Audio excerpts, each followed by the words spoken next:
Padre, te damos gracias por tu gobierno, Señor, sobre todos nosotros y que incluso, Señor, en situaciones pues adversas podemos reconocer que tú gobiernas, que tú reinas y que no hay nada que se escape de tu soberanía y tu autoridad, Señor. En esta hora queremos pedirte que tú seas con nosotros para poder comprender, para poder entender, Señor, qué quieres para cada uno, qué es la orden que tú tienes para nuestras vidas y, Señor, que podamos conocerte también un poco más, que podamos, Señor, maravillarnos de tu carácter y de tu grandeza, Señor. En el nombre de Jesús queremos pedirte esto y oramos. Amén. Muy bien, pues hemos visto, bueno, todo esto que acabamos de leer, no hay que desligarlo del contexto en el que veníamos hablando. ¿Recuerdas que la semana pasada hubo un cierto enfrentamiento, ¿verdad?, entre Jesús y los fariseos? Y este pasaje o esta porción que acabamos de leer es otro enfrentamiento que tuvieron. ¿Recuerdas que la semana pasada hablamos sobre el llamamiento de Leví? Que Leví es Mateo, ¿sí? Y vimos que Leví era un servidor de Roma, un servidor del Estado romano, era un ladrón, era un corrupto, ¿sí?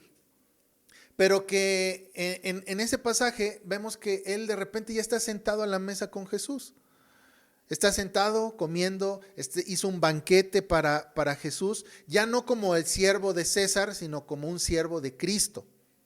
Vemos que hay esta transferencia, ¿verdad?, de jurisdicción, de haber sido transferido del reino de las tinieblas al reino de la luz de Cristo, ¿verdad? Entonces vemos cómo en el mismo día él estuvo sirviendo o sentado a la mesa de César, y por la tarde haciendo banquete sentado a la mesa de Jesús. Y este hecho, el hecho de que este pecador, el hecho de que este cobrador de impuestos, mal visto por el pueblo judío, pues estuviera sentado a la mesa del Señor o sentado con Jesús, pues era algo que les volaba la cabeza a los fariseos y los tenía encendidos, porque se les hacía inconcebible, ¿sí?, que Jesús, aquel que estaba predicando, aquel que ya se había hecho para este tiempo famoso por estar predicando el reino de los cielos, estar predicando el arrepentimiento, estar predicando una vida santa, ¿sí?, de repente, pues él ya estuviera sentado, no con uno, sino con varios pecadores. Porque recuerdas, en este banquete no solamente estaba Mateo, Leví como el ex cobrador de impuestos, sino dice que a la mesa también había varios. Entonces imagínate, para la mente de los fariseos esto era pues una revolución. ¿Cómo puede ser? ¿Sí? Porque se nos ha enseñado, ¿sí?, los que vinieron antes de nosotros nos enseñaron que debe de haber una separación entre los gentiles que adoran otros dioses y nosotros que somos el pueblo apartado del Señor. Entonces de repente este supuesto Mesías está pues invitando a los pecadores. Entonces es algo que revolucionó su cabeza, ¿sí? Entonces toda esa mesa estaba llena de pecadores, toda esa mesa estaba llena de gente que era para nada grata a los ojos de los judíos, no solamente de los fariseos, sino de los judíos. Eran los peores de los pecadores, por así decirlo, ¿sí? O sea, podrías encontrarte un adúltero, ¿sí?, un secuestrador, pero un cobrador de impuestos era de lo peor, porque era alguien que traicionaba a su propia patria. Ahora, en esta porción vamos a ver cómo sigue este conflicto. O sea, no hay que quitarnos de la cabeza que estamos en un banquete, ¿sí?, que los fariseos están molestos porque Jesús está sentado a la mesa con pecadores, ¿sí?, sino que, bueno, vamos a seguir viendo cómo se genera este otro conflicto, ¿sí? Entonces, no olvidemos esto, ¿no?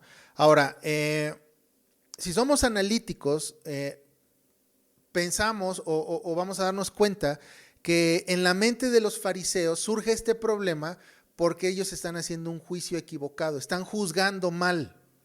¿Sí? No están juzgando en términos de la palabra ley de Dios, sino están juzgando en términos de sus tradiciones, están juzgando en términos de su estructura.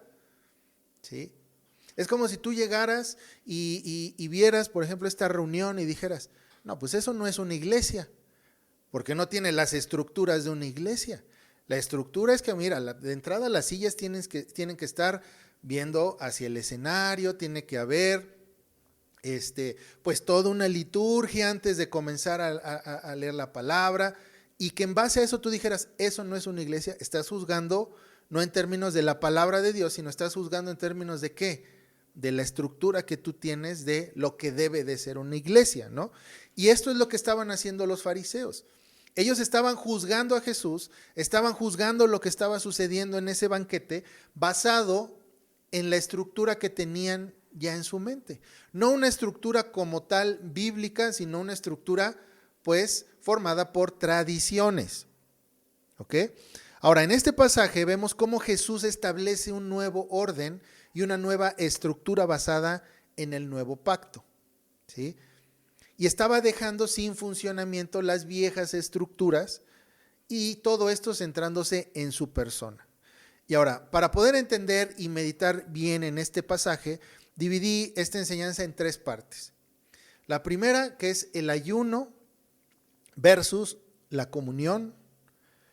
En la segunda parte, lo viejo versus lo nuevo. Y por último, las nuevas estructuras del reino. Entonces vamos a ver primero cómo hay una confrontación entre lo viejo y lo nuevo, ¿sí? Y qué es lo que tenemos que hacer o cuáles son las nuevas estructuras. Entonces en la primera sección de esto de ayuno versus comunión, vamos a leer versículos 33 al 35.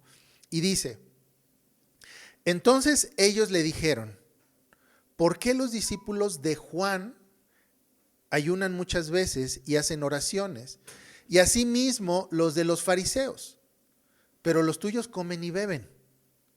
Él les dijo, ¿podéis acaso hacer que los que están de bodas ayunen, entre tanto que el esposo está con ellos? Mas vendrán días cuando el esposo les será quitado, y entonces en aquellos días ayunarán. Ahora, la pregunta de los fariseos está centrada en el tema de ¿qué? Del ayuno, ¿cierto?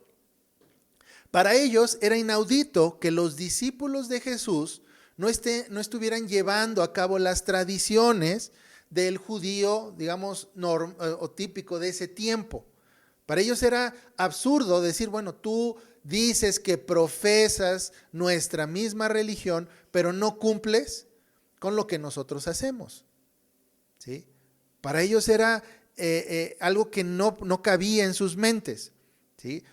Ahora, va centrado en el ayuno, y en base al ayuno dice, bueno, nosotros ayunamos, incluso los discípulos de Juan, con quien no estamos tampoco tan de acuerdo, ayunan, pero los tuyos comen. Ajá.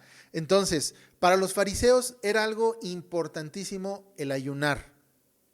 Porque como leemos, no solo ellos lo hacían, sino también ¿quiénes? Los discípulos de Juan. Y como les dije, no estaban muy de acuerdo con Juan, pero bueno, como me conviene en este argumento, pues tomo que pues también ellos, y mira, y los tuyos no. Entonces, lo que hacía Jesús, ¿sí? De por sí el hecho simple de estar conviviendo con pecadores ya era algo inaudito para ellos. Ahora vemos que lo que hacen sus discípulos también está causando una revolución en su cabeza. Y es interesante en este aspecto cómo la identidad de un discípulo refleja la identidad de su maestro. Ajá. En nuestro tiempo, por ejemplo, un discipulado se le ve como un tipo de entrenamiento de algunas semanas, ¿no? Vamos a agarrar un discipulado de 2 semanas, ¿no? De los parvulitos, ¿no? Los que van a aprender los principios básicos de lo que somos como iglesia, ¿no? Y eso se le toma como un discipulado. Un mes, unas 3 semanas, no sé, ¿verdad? Y todo esto gira en torno a qué. Por ejemplo, a ver, los discipulados normalmente en las iglesias, no digo en todas, pero en muchas iglesias, gira en torno a qué. A prepararte para qué. Para servir dentro de la iglesia, ¿no? Ah, bueno, ya te voy a discipular, vas a hacer un taller de tal, bla, bla, bla. Y bueno, ahora sí ya eres parte de la iglesia, ya puedes servir, ya puedes ofrecer tu servicio en tal o tal ministerio, ¿no? Entonces, esto es no o generalizando, ¿verdad? Pero es lo que normalmente se llega a ver cuando se habla de discipulados. Ahora, el discipulado tiene que ver con una enseñanza profunda, el verdadero discipulado, que termina permeando la vida de aquel que se le está enseñando. De tal manera que el discípulo tarde o temprano va a terminar pues adquiriendo ciertos rasgos del carácter y del tipo de ética que practique su maestro. Esto quiere decir que el discipulado es total y que abarca toda la vida del estudiante. No solamente son 3 semanas o un mes, sino es una constante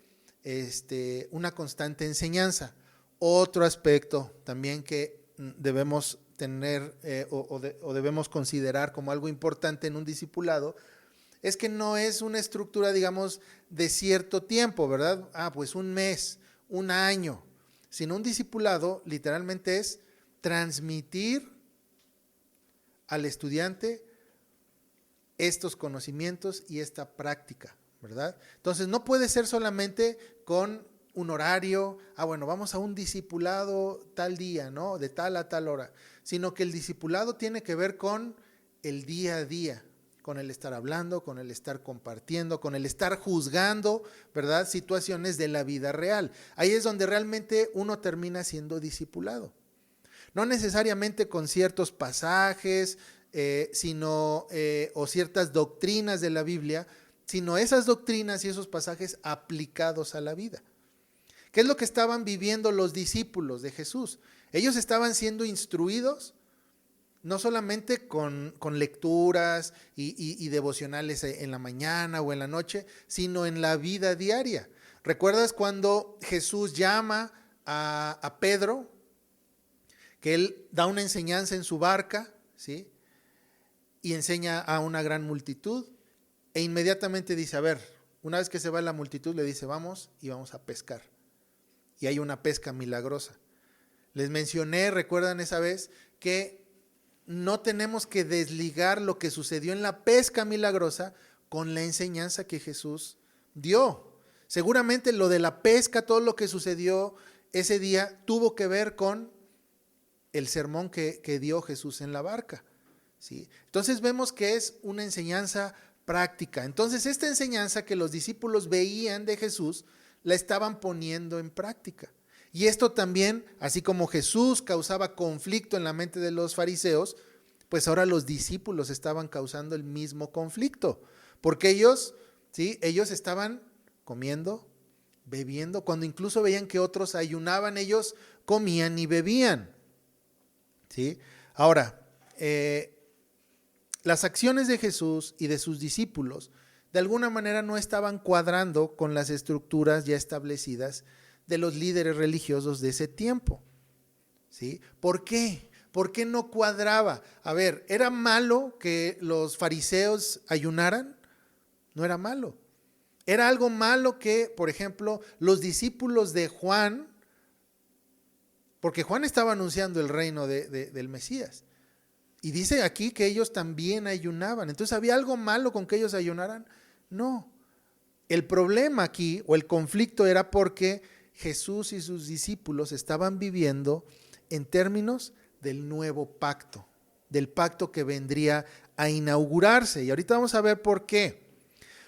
Ahora, como mencioné, el conflicto aquí tiene que ver con el tema del ayuno.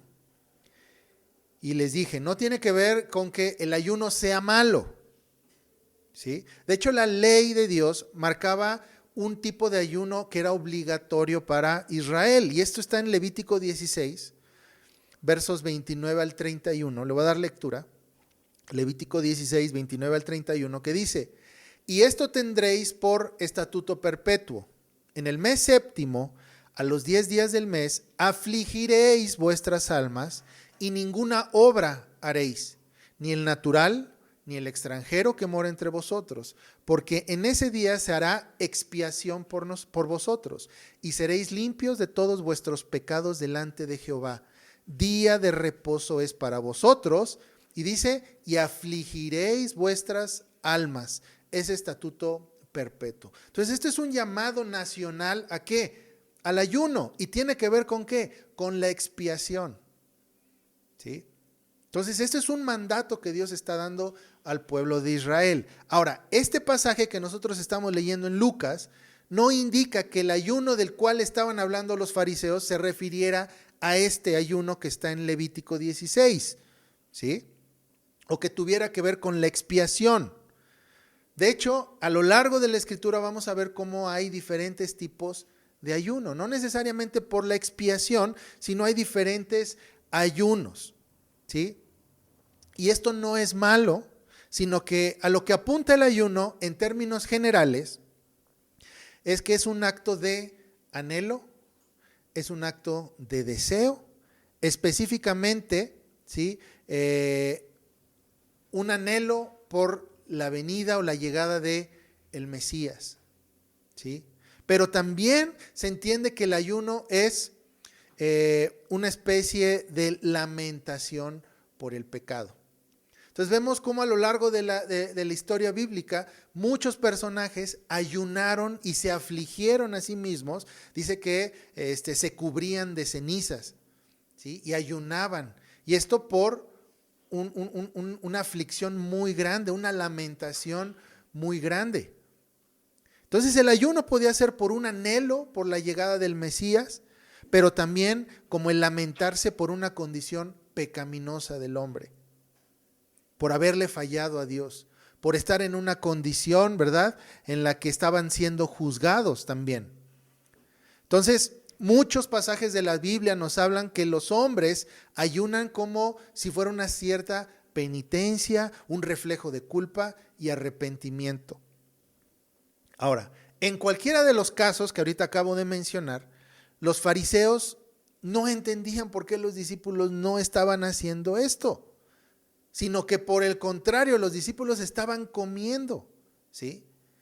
Y recordemos que el contexto en el que se encontraban los judíos era un contexto digno de estar en ayuno constante, porque estaban siendo oprimidos por el Imperio Romano, ¿sí? Porque la situación nacional de Israel no era la mejor. ¿Recuerdas que hubo un tiempo en el que Dios no habló a Israel? Que había guardado silencio. Entonces, era evidente que había una separación entre Dios y el pueblo. Imagínate, no hay profecía, no hay palabra de Dios. Y aparte de esto, encima de esto, una nación extranjera los está oprimiendo. Entonces, en un contexto histórico, pues era válido el ayuno. Tanto como anhelar al Señor, como también una lamentación por la situación en la que estaban, ¿sí? Pero ellos están viendo que los discípulos están comiendo y están bebiendo y no están ellos lamentándose así como todos los demás.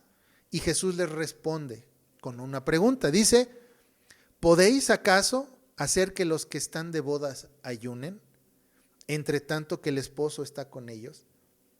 Ahora, Jesús está centrando el cambio de estructura ¿en quién? En él mismo.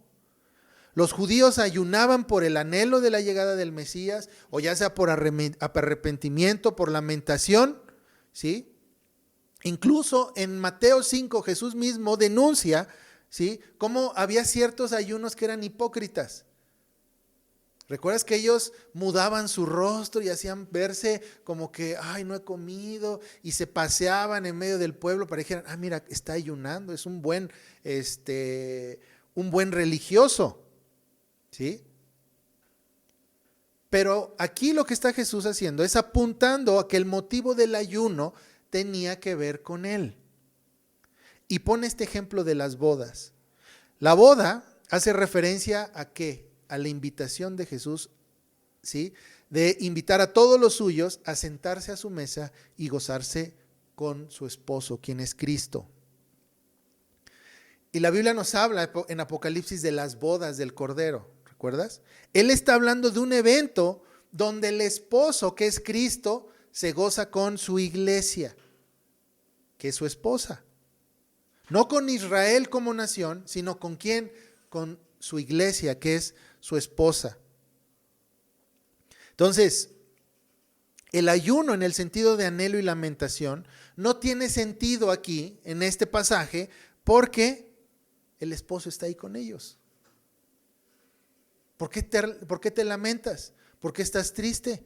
¿Por qué estás anhelando algo que ya tienes ahí? Ajá. ¿Para qué lamentarse si la causa de la lamentación y el anhelo está a la mesa sentando y comiendo contigo?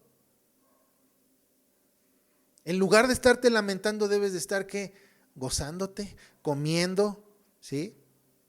Es por eso que los discípulos de Jesús están comiendo y bebiendo y ellos están gozando con su Señor. Por eso les estoy diciendo que ellos ya están viviendo en términos del nuevo pacto. No están viviendo en términos del antiguo pacto, que era el anhelo por la llegada del Mesías. No era por vivir en una estructura de sombras que estaban simplemente prefigurando a Cristo que vendría después, sino los discípulos ya están viviendo con la realidad, ya están gozándose, ¿sí? Es como les había puesto este ejemplo, ¿verdad? De la función que tenían las sombras en el Antiguo Testamento, y el ejemplo que les ponía era la sombra de un árbol, que aquellos que vivieron bajo el antiguo pacto, ellos entendían sobre el Mesías, entendían sobre la función del Mesías por medio de sombras. ¿Sí? ¿A qué me refiero con esto? Cuando nosotros vemos un árbol, la sombra de un árbol, ¿sí?, no vemos el color del árbol, no olemos, ¿verdad?, el árbol, no sabemos qué fruto tiene, simplemente sabemos que es un árbol, pero entendemos que hay un árbol ahí, ¿sí? Pero ¿qué pasa cuando se hizo todo un currículo acerca de el árbol por medio de, un estudio del árbol por medio de sombras solamente?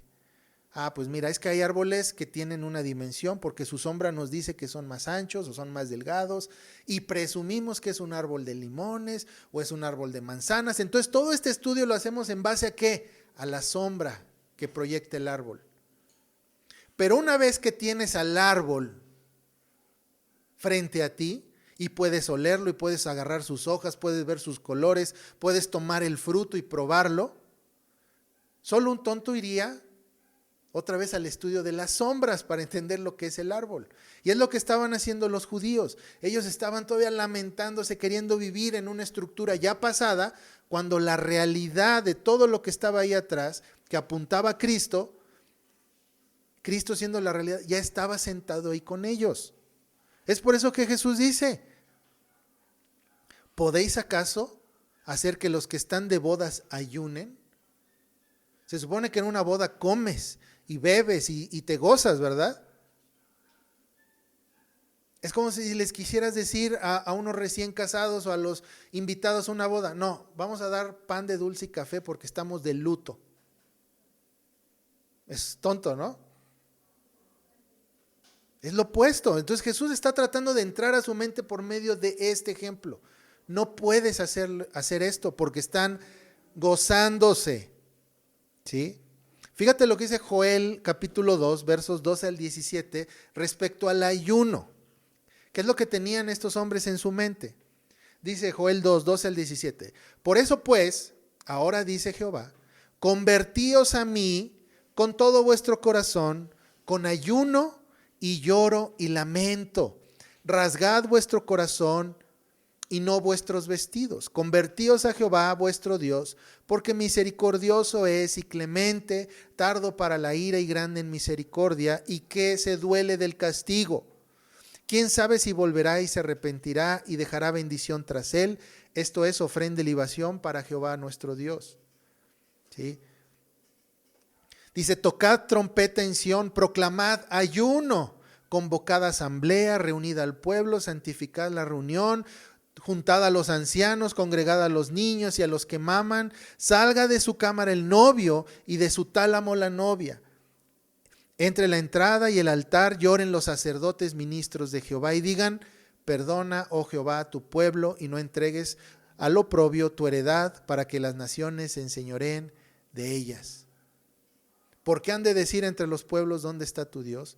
¿Sí? Entonces el antiguo pacto, o aquellos en el antiguo pacto, ¿sí?, lloraban. ¿Por qué? Por el distanciamiento de su Dios. Pero en el nuevo pacto vemos que los discípulos, ¿qué hacen? Se gozan, celebran, comen, beben, porque están ante la presencia del Mesías, del Salvador. ¿Sí? Aún así Jesús dice en verso 35 que habrá un tiempo, dice, donde el esposo le será quitado, haciendo referencia al tiempo de su muerte. En ese tiempo, dice, va a ser tiempo de ayuno, ahí sí. Pero mientras sucede, ¿sí?, mientras esto sucede, el llamado es ¿a qué? A celebrar, a estar gozosos, porque Él está ahí con ellos. ¿Sí? ¿Recuerdas? Hablaba yo de cómo la comunión, cómo la comida tiene que ver con ¿qué? Con estar de acuerdo, con tener comunión. Entonces Jesús, al estar con sus discípulos, al estar con los cobradores de impuestos, que habían dejado en el caso de Leví su antiguo trabajo y ahora eran siervos de Cristo, Él está sentado a la mesa diciendo, estamos de acuerdo tú y yo. Hay comunión entre tú y yo. Entonces es un tiempo de ¿qué? De gozo, de celebración, ¿sí? De que Él está ahí. Entonces, lo que ellos denunciaban, hablando de los fariseos, era, ¿por qué están viviendo en estos términos si estamos en ayuno? ¿No ves lo que está pasando?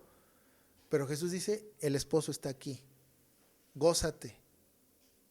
Ahora la segunda parte es, vamos a ver cómo lo viejo se contrasta con lo nuevo, ¿sí? Ahora hay un cambio, ¿sí?, que está sucediendo en este momento. Y Jesús da otra parábola ahí en versículo 36. Dice, y les dijo también una parábola, nadie corta un pedazo de un vestido nuevo y lo pone en un vestido viejo. Pues si lo hace, no solamente rompe el nuevo, sino que el remiendo sacado de él no armoniza con el viejo. Ahora, Jesús usa estas parábolas, ¿sí?, que aunque son obvias, porque nadie haría esto en la realidad, ¿verdad? Nadie cortaría un vestido nuevo para parchar un vestido viejo. Nadie lo haría. Sería absurdo. Mejor usas el nuevo. ¿O por qué parcharías un vestido viejo? ¿Sí? Pero bueno, Jesús ocupa estas parábolas para hacer el punto, para hacer ver que el punto es una tontería realmente. ¿Sí? ¿Para qué romper un vestido nuevo y parchar un viejo? ¿Sí? Aunque parece obvio para nosotros, la mentalidad de los fariseos pareciera que funcionaba de esta manera. Las acciones de Jesús y sus discípulos estaban fuera de lugar porque no cabían en las estructuras viejas. Los fariseos querían seguir con lo viejo, querían seguir con lo que ellos practicaban. ¿Sí? Tal vez añadimos una que otra cosa nueva, ¿sí? Pero la raíz de nuestras tradiciones, la raíz de todo lo que hacemos y decimos, se va a quedar intacto. ¿Quieres traer una reforma? Bueno, que sea por encimita, pero lo de abajo, la raíz esa la vamos a dejar intacta. Eso es lo que estaban promoviendo los fariseos. Ahora, el mensaje de Jesús, el evangelio del reino, no es un parche. No es un parche que uno pone, ¿verdad?, sobre un vestido viejo de la religión judía. Sino que el evangelio del reino es el mensaje de un orden divino, es un orden social divino, es el mensaje de un rey que gobierna sobre todo y sobre todos. Entonces tú no puedes ocupar este mensaje como un parche. ¿sí? No puedes ocuparlo porque no queda, y como dice ahí en la parábola, no armoniza. No puedes hablar, por ejemplo, del sacerdocio universal del creyente y querer armonizarlo, por ejemplo, en la estructura de una iglesia donde el único que manda es el pastor. No armoniza, porque la Biblia nos manda ¿qué? Al autogobierno, ¿verdad? Nos manda a hacernos responsables de nuestras propias vidas, ¿sí? Nos manda a tener pues todo en orden en términos de este mismo autogobierno, ¿sí? A sojuzgar la tierra en términos de tu llamado, lo que sea que tú hayas hecho, o lo que sea que Dios te haya llamado a hacer, en esos términos tú tienes que gobernar y sojuzgar la tierra. Eso no encaja, ¿sí? Con una estructura de una iglesia donde todo es piramidal. No encaja. Porque si tú quieres vivir en términos del autogobierno y tú quieres vivir en términos de tu llamado a sojuzgar la tierra, ¿sí? Pues de entrada vas a tener que faltar a todas tus reuniones entre semana, ¿no? Porque no vas a poder, porque tienes un llamado delante de Dios. Y de entrada vas a decir, pues sí, pastor, pero no puede gobernar sobre mi vida, porque yo tengo que gobernar sobre mi propia vida. Dios me ha llamado a tener autogobierno, ¿sí? Entonces va a chocar tarde o temprano con una estructura vieja. Entonces no puedes tú el mensaje del evangelio, ¿sí?, del reino, usarlo como un parche para una estructura vieja, ¿sí? Y este mismo principio se puede aplicar a cualquier área de la vida, no solamente a la iglesia. No puedes usar el evangelio para parchar ciertas partes de tu vida y dejar intactas las otras. El mensaje del reino es un mensaje confrontativo porque anuncia una reforma total de la vida del hombre y de la sociedad. Por ejemplo, Israel al salir de Egipto no salió para seguir viviendo como egipcios, ¿verdad? No salieron para que, bueno, pues hagan su propio Egipto en otro lado. No. Sino que al salir, Dios, ¿qué les da? Les da su ley, como su nueva constitución, como su nueva forma de vida. No puedes parchar con el evangelio del reino una estructura anticristiana. Porque siguiendo este patrón que nos está marcando Jesús en la parábola, si tú quieres parchar con el evangelio del reino una estructura anticristiana, ¿qué se va a romper? El parche. ¿Sí? Es una imposibilidad. Lo que se requiere que es una transformación, es reconstruir desde el fondo. Lo mismo para nosotros. No podemos ocupar el parche del evangelio para tapar ciertas áreas de la vida, sino que es un mensaje a toda la vida del hombre. Es una reestructura total, ¿sí? Por ejemplo, no podemos poner los principios del reino de Dios en un sistema educativo secular. Por ejemplo, Estados Unidos está tratando de hacer esto. Vamos a meter los 10 mandamientos en las escuelas. ¿Eso qué? No va a hacer nada porque el currículo es anticristiano, porque los maestros son anticristianos. Entonces, ¿de qué va a servir decir los 10 mandamientos? Necesitas una reforma total, ¿sí? No puedes, por ejemplo, la economía, ¿sí?, estatista, simplemente parcharla con toques ahí de ética cristiana, ¿sí? Pues bueno, vamos a hacer un partido de derecha, vamos a hacer un partido que tenga principios cristianos. ¿De qué te va a servir si el pueblo es rebelde? ¿Sí? Deja del pueblo, si el mismo sistema político es anticristiano, el mismo sistema político quiere minar tu autogobierno. Entonces, ¿de qué va a servir? Es poner un parche, ¿sí? Entonces, la parábola que Jesús está mostrando aquí nos enseña lo inútil de usar un parche nuevo en uno viejo. Porque lo que termina rompiendo no es el viejo, sino es el nuevo. según lo que dice aquí la parábola. Y ahora la tercera parte, que bien tiene que ver con las estructuras nuevas del reino, ¿sí? Es como Jesús usa también otra analogía, ahora hablando de odres, de nuevos odres que retengan el vino. Ahora en versículos 37 al 39 dice Jesús: y nadie echa vino nuevo en odres viejos. De otra manera, el vino nuevo romperá los odres y se derramará, y los odres se perderán. Mas el vino nuevo en odres nuevos se ha de echar, y lo uno y lo otro se conservan. Y ninguno que beba del añejo quiere luego el nuevo, porque dice el añejo es mejor. Si te fijas y vamos llevando el hilo de esto que está hablando Jesús, lo que está diciendo es: lo nuevo y lo viejo no armonizan, no empatan. Uno de los dos se va a romper. Ajá. Ahora, ¿qué representa el vino? El vino representa la vida en el espíritu, representa el poder, ¿verdad?, del reino, y los odres viejos representa las viejas estructuras que sostienen esto. Pudiéramos hablar de instituciones, ¿sí?, del antiguo pacto, ¿como cuáles? Como el templo, como el sacerdocio, ¿sí? Y Jesús con esta parábola deja ver la necesidad de nuevas estructuras judiciales y sociales. En Hechos 2, por ejemplo, en Pentecostés, vemos cómo el Espíritu Santo cambia radicalmente la estructura judía antigua, donde solamente los hebreos eran considerados el pueblo escogido de Dios, ¿sí?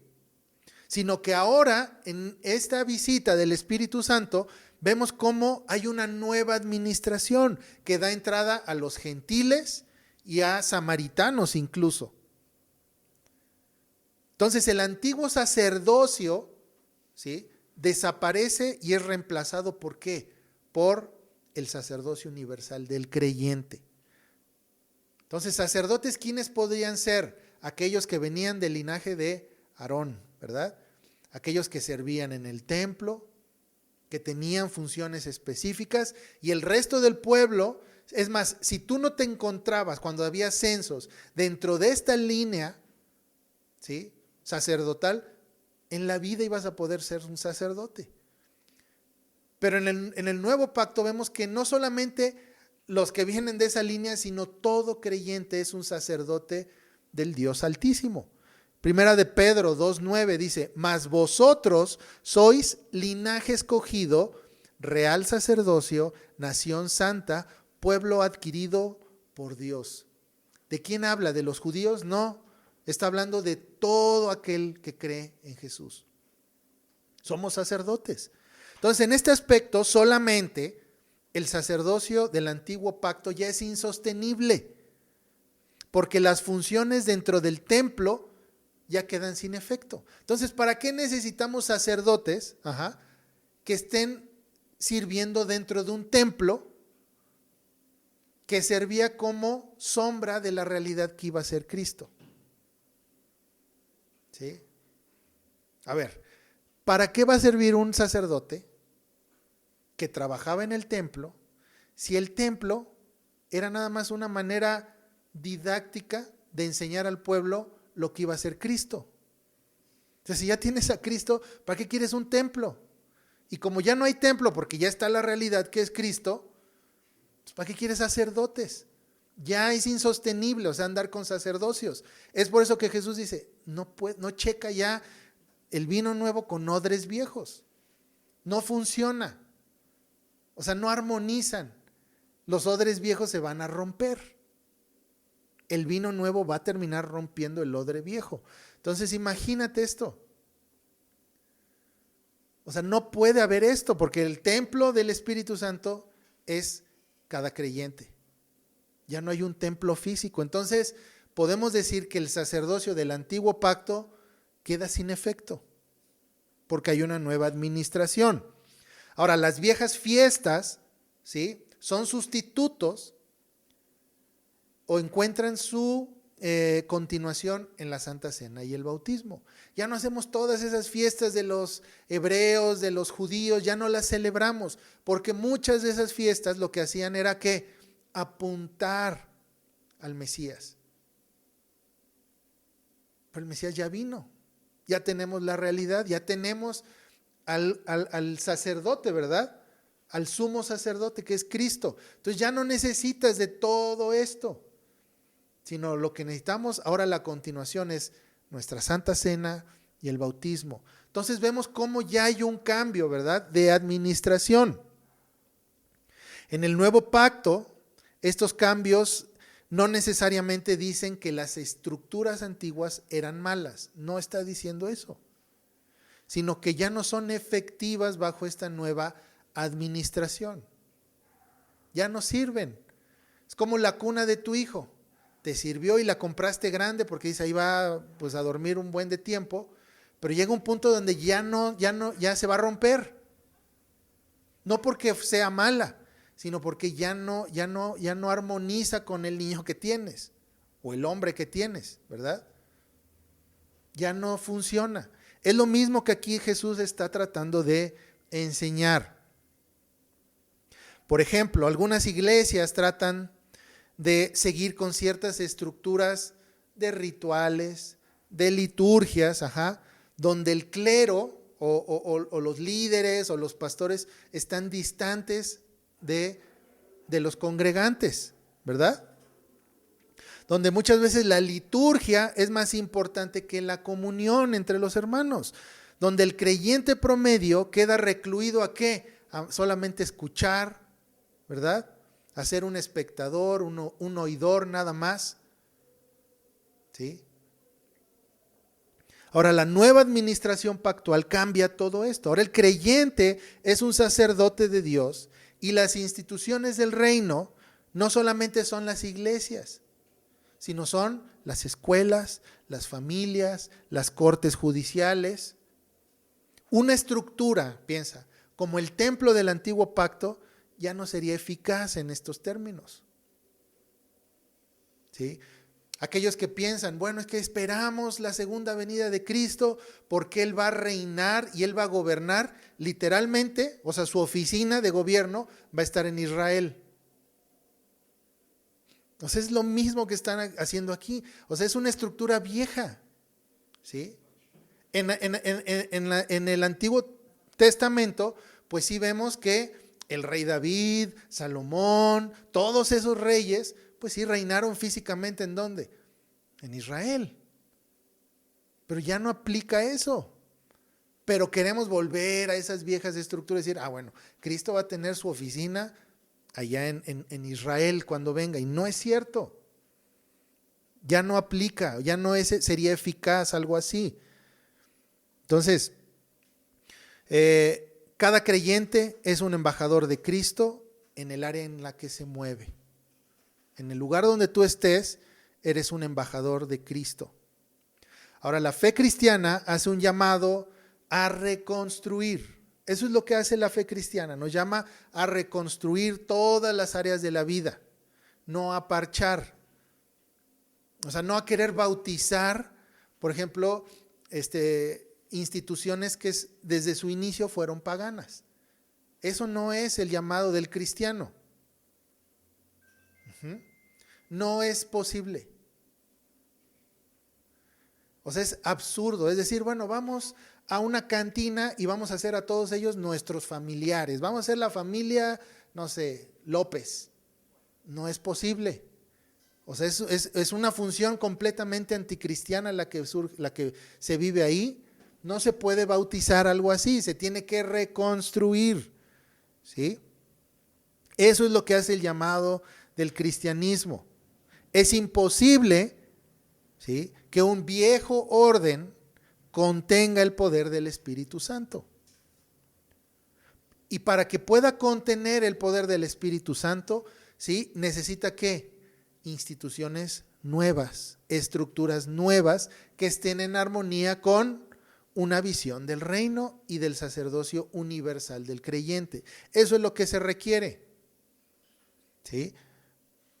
Entonces no solamente es, bueno, vamos a ocupar viejas estructuras y las vamos a embellecer, a remodelar para que funcionen. No, necesitan nuevas estructuras. Es por eso que pone este ejemplo de los odres viejos. Un odre viejo ya no te sirve para vino nuevo. Ya no funciona. No porque el odre viejo sea malo, sea pecaminoso, no, sino porque ya no tiene el mismo efecto, ya no funciona. Necesitas uno nuevo, ¿sí? Entonces, la búsqueda del reino de Dios y su justicia, ¿qué es? ¿Qué significa? Es la búsqueda del orden social, es la búsqueda de la sociedad cristiana en la tierra. Eso es la búsqueda del reino de Dios. La cultura de Dios en la tierra. ¿Cómo lo vamos a lograr? Por medio de, primeramente, entender que somos sacerdotes, ¿sí?, del Señor, que tenemos un llamado, cada uno donde quiera que estemos trabajando, ahí es nuestro llamado, ¿sí? Y segundo, que para que el orden social se pueda dar, pueda ir creciendo, se pueda ir ensanchando, se necesita ¿de qué? De instituciones. ¿Sí? Instituciones, hablando de las que el Señor estableció en la tierra, que son la familia, la iglesia y el gobierno civil. Y pueden existir dentro de estos las escuelas, las cortes judiciales, los hospitales, clínicas, todo un orden social establecido en términos de este nuevo pacto, ¿sí? Entonces, lo viejo no estamos diciendo estuvo mal, pero funcionó para un propósito que tenía el Señor, para apuntar a la realidad en Cristo. Pero ahora que Cristo está con nosotros, ahora que tenemos al Espíritu del Señor, necesitamos odres nuevos que armonicen con el nuevo pacto, ¿sí? Entonces vamos a orar, a meditar en esto.